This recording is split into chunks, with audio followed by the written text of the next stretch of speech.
Good morning, Here we are. afternoon. I should say hello, really, shouldn't I? Hello. Welcome to Been There, Done That. I am Tel. And I'm Claire, and this is a podcast where we talk about life as it really is and other stuff. There was something else for that. Unfiltered and That's it, unfinished. unfiltered and unfinished. And here we are in our nice new surroundings. new location. What do you reckon? I love it. It's getting a bit more professional, isn't it? It is, unless they sort of start up and turn into absolutely bonkers. But yeah, I'm liking the new setup. Yeah, we're getting there. It looks a bit better than the doctor's surgery office based sort of type. Yeah, I see what you mean. It did have a little bit of a clinical feel, but anyway. I know we've got a nice comfy setting now. You can relax a bit. Yeah. Do you want to leave your keys there? Are they all right? So, cut. I was thinking, do you want to cut? No, I'm joking. Unfiltered and unfinished. So we roll. It's all in, isn't it? So this week we were going to talk about some of the positive attributes of ADHD or neurodivergence, addiction, particularly recovery focused. And one of the things that I hear a lot of, Tel, is ADHD, in fact autism as well, being like some kind of superpower brain box for autism and like all go and dynamic with ADHD. I just think it's another label, isn't it? And I don't know that I'm comfortable with that superhero tag for ADHD. What are your thoughts, though? Yeah, I can take it. I don't mind. You like that? I can roll with it as a superhero power. I mean, there's times when it's not and it's a kryptonite, like Superman, but I do, like, for instance, at the moment, I've been doing, since January, I've been doing my new food plan, training plan. Yeah, and that's I've already really lost, good. And again, that's the superpower side of it, because I've literally had to just super focus in. The hyper focus. Because I'm now planning all my meals out, I'm food prepping, I'm smashing the gym on my days I'm meant to be at the gym, and that's getting ramped up every week, and I'm doing the runs after, like 4 mile runs each week after my sessions. And all of that is me using the hyper focus. Okay. As a force for good. Yeah, you know what I mean. And I know that come June there's a photo shoot for my PT. Yay. At his gym, so we're all getting super fit for that. And I know once I've got a goal, and I'll just zone in and focus in. Okay. And the photos as well. That's a good driver, isn't it? Yeah, you know what I mean. How am I going to look? Yeah. And so on that is where my ADHD clicks in, because once I get my being to something, that's it, I'm on it. I suppose the kryptonite of that is everything else all gets pushed aside. Business, the relationship. Well, not so much the relationship, because we live together, but I sort of just zone into one thing. Again, it's a balancing thing. I get that whole. For me, it's always all or nothing. Yeah. And I'm never sure whether that was just an addictive trait. But it really is like I'm 100% with something, or it's gone. Yeah. It's like food, song. I can have a song on repeat, like I have this morning. Find a new one, and I'm like, oh yeah, I love this, and it's like it does something. So chemical. And I love that. Again, people go, "Oh, you've gone on again," or whatever. It's like, turn it out louder. Like, because once again, that's hitting all our dopamine and that, giving us the dopamine rush. Just on one song. Absolutely. Or if it's an album, like playing the album over for days and days and days and days and days. I don't often find an album where it hits all the right notes for me. Not for a long time anyway, but a good house tune. Yeah, good house tune. It lights me up. But then after it's finished, I don't care if I ever hear that song again. It's and then you hear it about 3 years later, you think, oh, I used to like this one. And then it starts again, I find. But I was the same with that with films. Okay. As a kid, or not even as a kid, as an adult, For instance, I don't know why this one's popped to me, Tom Hanks' The Burbs. The Burbs? Burbs. Suburban Family. Ain't you ever seen that one? Anyway. That is one that I've watched a million times. Or that I've forgotten. Face Off, watched that a million. There's films I can watch over and over again. Comedian, stand-up, I can watch them over and over again. Is that because you forget, though? No, it's because I know I really enjoy it. I mean, when I'm watching something, I recognise other things that I might have missed. But I can just watch the same film, the same comic over and over again. And I've watched so many films over and over again. I hear that a lot in neurodivergent circles as Sit well. there and think, how many, if I say Face Off, right, we used to come back after clubbing, we get on the old beans and out of my flat, and always just push play and it'd be Face Off, so we'd watch Face Off again. But all these films that I've seen hundreds of times, you think they would say like 90 hour and a half a film. A standard film is about an hour and a half. If I've watched one film, that's 10.5 hours. But I've watched hundreds of films hundreds of times. Wow. You think, where the fuck do you get the time? You know what I mean? And I was watching, what was I watching the other night? I just started watching Sliver, which is another old film. But I mean, I had that in one I watched back to back. But yeah, I can do that all day long. You know what I mean? And I don't get bored of it, Yeah. Especially ones I really like. Like Face Off was my favourite one. Do you have to have something on all the time? Like some background thing? Yeah, I mean, I do. I don't like really sitting in silence, whereas my missus loves it. But I always have to have music. Yeah. Especially with now, you can just talk to Alexa, whack on History or whack on Club Classics or 90s hip hop, you know what I mean? Whatever. And then it just starts playing, but she'll come down. She'll come back from work. She'll want it all silent. Okay. But if you want me to put the washing on, do the washing up, do the cooking that I need to be doing, have something on. How do you compromise? She likes silence and you like it all go. What happens? Well, if the music goes off, I go off. Is that what it is? Power down. Yeah. I can understand that as well. Yeah, because I need something on, so then I'll just turn it down. And sometimes I do turn it off and we sit there and just talk. That's the difference, isn't it? I think having that social engagement too, because I live on my own, so it really is when I'm at home, it's either music and usually on my headphones so I can have it as loud as I want. Oh, don't say that, because she'll watch this and go, headphones. See, someone else watches headphones. I wear headphones at the gym, or when I don't like wearing them. I like to have the music out loud, you know what I mean? But I like it louder and earlier in the day or later at night than I think my neighbours would put up with. So it's trying to be a good neighbour. Well, back in the day, I used to have parties all the time, and my music was loud. We had I remember the Queen's Jubilee, and it was the World Cup at the same time. And I just moved into my nan's house around the corner. She had just passed away, so it was me and one of my uncles, and it's right on the corner, big old front garden. We had this massive St George's flag hanging down the side of the building. We had the decks out in the gardens, and that went on good like Friday, Saturday, Sunday, weren't it? That Monday. Was that weekend though, didn't we? Thursday as well. I think so. Thursday was the we would have a party in the garden, and the decks would pump. We had a good old sound system out there, and then we'd turn it off around about 11 in the morning. Like, this has gone all the way through the night. We had neighbours come over complaining and joining in. So look, you join us, or fuck off. And then we go down the pub for a few hours. So it'd all just be turned off. Everything's left in the garden. We go down, pub will shut, we'll come back. Yeah, I mean, I think about it now. I definitely weren't a good neighbour. That's where I sort of lived as well, you know what I mean? Yeah.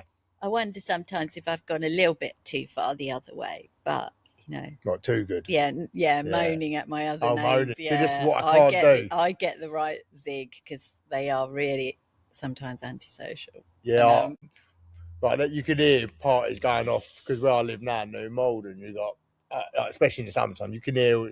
My missus hates it, but I'm like, well, I can't say nothing because I've been that person. That's me, you know what I mean? I can't go around not turning music down. I just, because I'm used to it anyway. So to me, it's just like.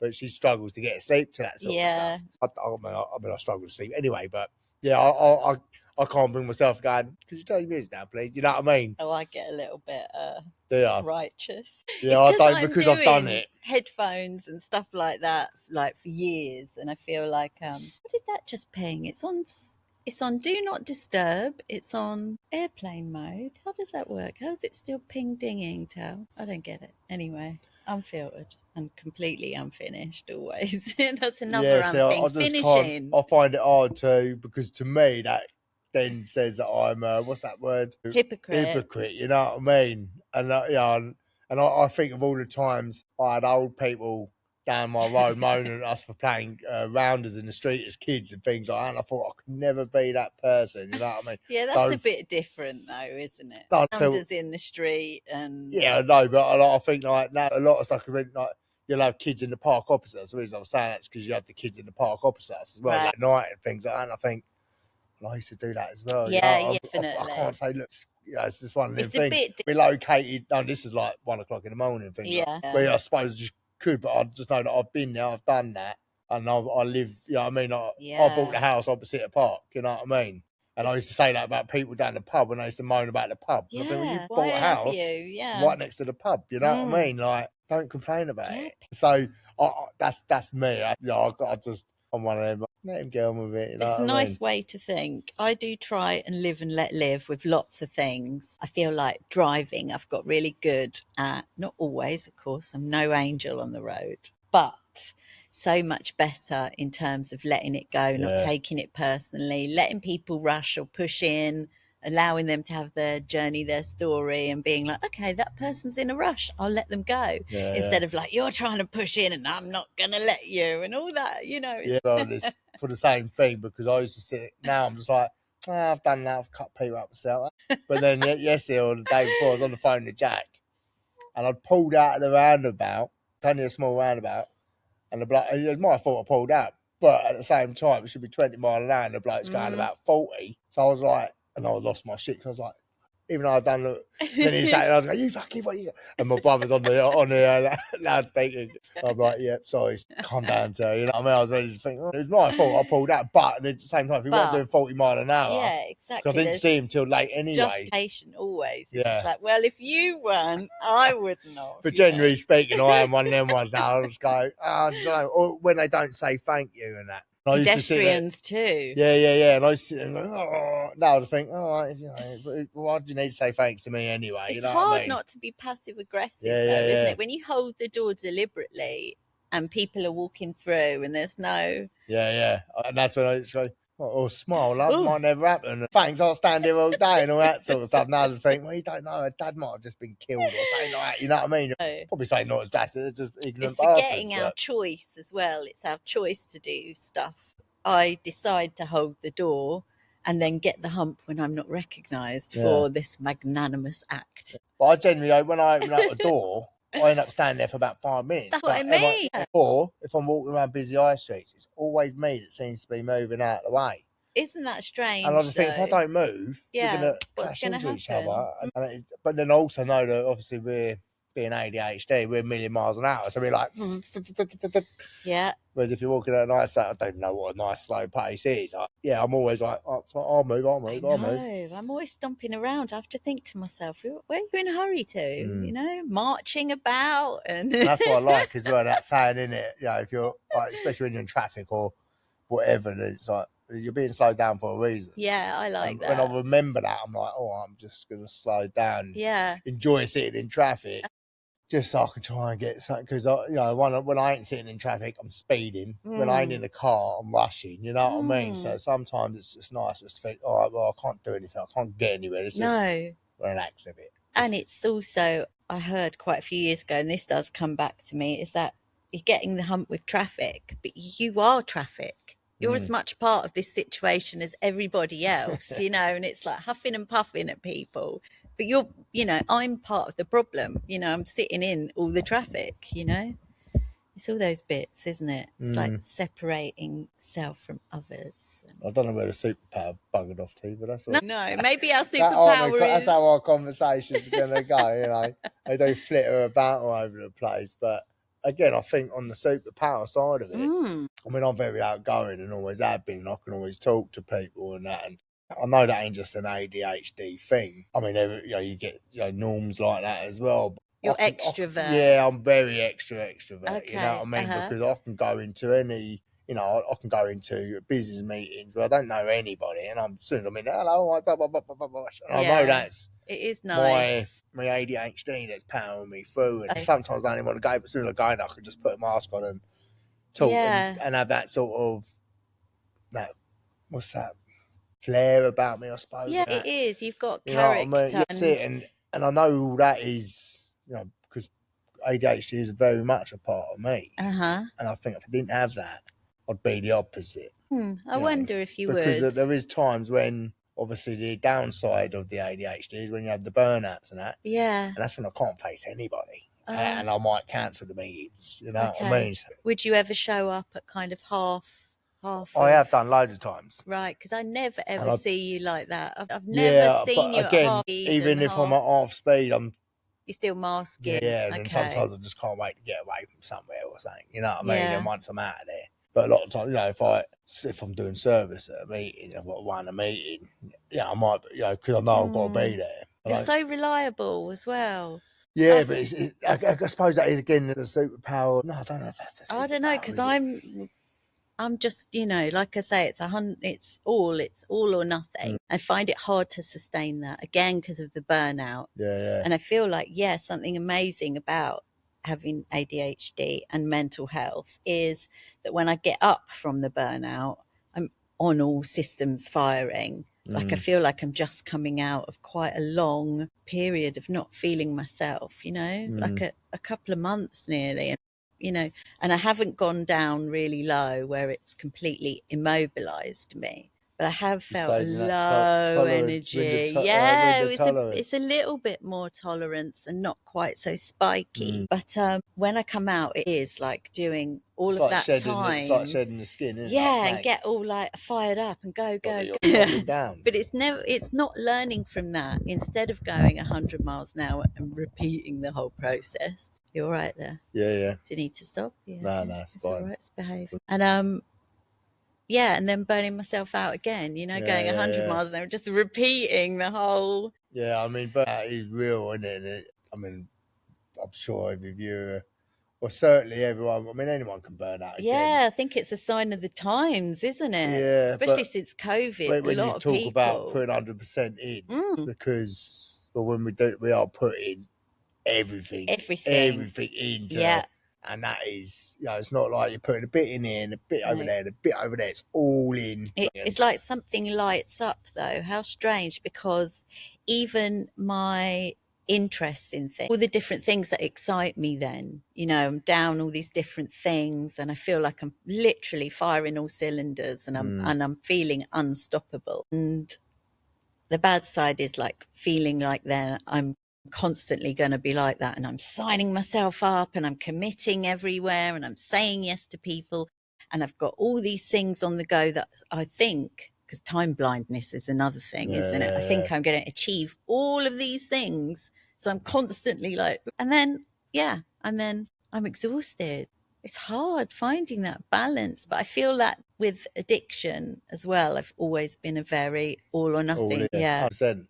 I mean, like, food, for a bit, I was going out to get fucked up. You know, I weren't going down the pub for a cup or going home. I was going all in. You know what I mean? I was always kidding myself. It was always all in, but I was always going out for 2 drinks. I never did. I never said, right, I'm going to pop out for a couple. I mean, I was going out. My couple is a couple of 6 or days. 12 or something. Yeah, a couple of days, couple That's of what weeks, it was, wasn't couple it? of months, wherever it took me. You know what I mean? But again, and that's the same like, you know, biscuits and things like that. You know, if I'm picking up a packet of biscuit and opening it, that biscuit packet is being eaten. I'm not going to stop at 1 or 2 because I can't. I hear that so many times from people in AA as well. It's like all of us have got that thing. And if I have a biscuit before the meeting, I'm really trying not to now. I'm obsessing about those biscuits. As soon as the meeting finishes, I go up there and have another go. I'll go in and take a cup with me, sit down, and I'm back in there again, picking them up. So I don't even go near them now. Yeah. But I can't at the moment because of what I'm on. But I can't have any treats. I haven't had any treats. Haven't you? No. None at all. Because I think having a little treat kind of keeps me motivated and speeds up my metabolism again. Yeah, although you're not reducing calories, are you? You're eating better. No, well, I'm reducing. My food gets cut and all that. Yesterday I had 50 grams of potato cut for my meal. And the rice got cut by 10. So it is getting... But I'm also losing weight, so I don't need as much anyway. But I am cutting, so... But it's building up muscle, isn't it? It's losing the fat, but building up muscle. And muscle apparently needs more calories. So once I strip back... You're going to be shredded. It's going to be ripped. Can't wait. Yeah, then you're going to be for the photos. And then it'll be bulking out. Or whatever. I was looking at some of his before and after photos yesterday. And then there's one fella... I thought he was similar stamp to what I was at. And my missus said no.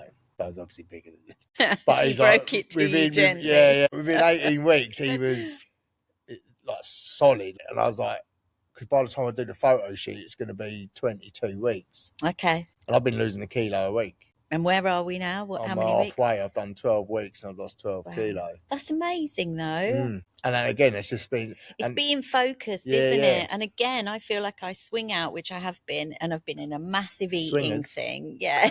I swing as well. No, I do not. You have to be in a relationship to swing, don't you? Otherwise, it's just doing your thing. Yeah, I'm either stuffing my face, literally, for weeks, for months, whatever, or I'm going all out. It's like sabotage. Yeah. I don't know what it is. I know, it's a pain. Yeah. I remember going to Brighton, my first AA trip to Brighton. Right? It was lovely. I was like, oh, we were sitting in this ice cream. We were sitting in this ice cream place, and there was about 20 geezers all sitting eating ice cream, dirty, dingy boozer, which I used to drink him when I used to go to Brighton. I was looking over it thinking, this is strange. And then we went to this fudge shop. My God, game my mate over. Jay turned around and said, oh, yeah. And I'd never eaten, I don't even know, like chocolate fudge and that. But going in there and seeing all these different flavours, right? So I bought Eleanor some. Before I'd even got outside the shop, I'd already eaten one bag. And I was like, oh, and by the time I got home, driving home, I didn't have any left. I only had hers left. Yeah. And I just ate the fucking lot. I know. You know what I mean? And I'm like, I've just eaten like 15,000 calories, just shitload of calories. I know. Sugar. You know, Until I feel sick sometimes. That is disgusting, isn't it? I'm literally, and then it catches up with me, and I'm like, oh. I could just carry on eating and eating, you know what I mean? It's gutty, so gutty, you know what I mean? Yeah, chocolate is... It's a killer, isn't it? Chocolate fat. Anything that just tastes really... Again, it lights up. It Yeah. lights us up. It's another difference, isn't it, between like someone, and I can feel really like guilty. And you know what it's like? I get the guilt after it. You know, when you need a drink as an alcoholic and you're out with people that are drinking normally, instead of like where it's carnage, you're actually out for dinner with people drinking normally. They're like sitting, sipping. I'd want something else quickly, you know, once I'd started that craving. When you were saying that, I mean, because like I say, I quit alcohol on a complete different... I didn't ever quit to quit, and I never sat in a pub and thought I had an issue. Mm-hmm. You know, it was only 4 years later when I joined AA, you know, after being sober for so long, that I worked out that my drinking wasn't normal. So I never had any of that where I'm sitting in the pub thinking I've got a problem. I was just, you know, if I was in a round with people, I'd end up being on my own, because I'd say, come on, out. And they go, can I hurry up? Like, because I'd drink so quick. And I'd be like, you're round, come on. In the end, I'd go, oh, fuck it, I'll go on my own. And then end up drinking rounds on my own because they just wouldn't keep up. Yeah. And then, you know, always at the bar, if you're buying a round, you're getting a shot in, or you're getting a double as well, you just loaded up in the alcohol. But then again, like I say, I was never going out to stay sober. For me, it was always get smashed and then see what it was always quite boring, you know what I mean? Then you get smashed and you're like, right, and then everything goes out the window, doesn't it? Oh, God. And then it was never boring when I was drinking. No, but that's what I'm saying. It was boring. Oh, my God. To get to the stage, and when you're sitting in the pub and you're just like, oh, waiting, and then when you get smashed, and that's when it all changes, and everything just goes out the window, nothing matters, and it's just, fuck it, let's go. Yeah, and I feel like there's a lot of alcoholics that can relate to that, you know? It's like the light up, and it's like, it reminds me of that old film with Jim Carrey, The Mask, you know? Is it showtime? And like, and a lot of alcoholics don't feel that hit. For me, it's pretty quick, and I think I've said to you before, I'm such a lightweight. And I've literally had the physical feeling as well. I can feel like my shoulders going down. I can feel like my whole system relaxing with a drink, with one glass, you know. I'm drinking and it's actually having that effect. And it's just, it's just very, very quick. And I don't need much alcohol. And I'm already changing. And some alkies experience it like quite quick, and others, you know, don't relate to that at all, and they've just been drinking and drinking for a long time, so that now they can't do without it. And I wonder if that's ADHD combined. Is it the combination? Because there's a lot of research now about how many people with addiction also have ADHD, and there's a lot of studies. I mean, ADHD and addiction go hand in hand. They do, yeah. And you know, that's why I question a lot of all my addiction, you know what I mean? Because it's all very much related to my ADHD. The more I learn about my ADHD, the more I think, oh, that's my, you know what I mean? I know when people go, I don't know why I was an alcoholic. I was born an alcoholic, and you think, well, no one's born an alcoholic. You know Well, what if I they mean? think they were born No, happy, we I gotta know. let Yeah, them have it. yeah, And let it them have could it. be But you know, something that's like saying like a serial killer's born a serial killer. You know what I mean? we don't know. Something Again, changes. there's brain scans that show if you have psychopathic or sociopathic tendencies, there are different parts of the brain that light up. Yeah, but generally, And a lot of ADHD the serial, brains. serial killers have had mummy issues. You know what I mean? When you read, well, you know, that's why he hates all women. His mum was a prostitute or something like, you know, or left him or whatever. You know, not many women serial killers, are That there? we But know of. Maybe we're just smart. you one. We're getting away with it. Yeah, yeah. That's another thing, though. Do you agree with this? Like neurodivergence, we're not strategic in the way we deal with people. Like, I was quite shocked to learn, like, quite late in life, really only quite recently, that a lot of people operate on strategy. It's why they're more careful about what they say. It's why they're more, reserved and kind of smarter about decisions, and they don't make such. Because I feel like that there's something quite honest about how I operate in the world. Even when I was in full blown addiction, without being high, obviously all bets are off and who knows what I would do. But when I'm actually in the cold light of day, who I am fundamentally is quite like willing to be open, willing to be vulnerable and connect. I feel like that's always been a part of me. Yeah, And same. yeah, and so many people find that, and I feel like it makes you easy to be manipulated. Yeah. I don't know that I'm easy to be around, but easy to be. There's something a bit childish about it. Actually, there's something a bit naive. Well, we don't really. I mean, for me, I don't really grow up. Yes, You know what I that's mean? We've it. still It's got that being fun. child. We've just got that Yeah. fun element. Okay. You know what I mean? I think we're just we're jovial.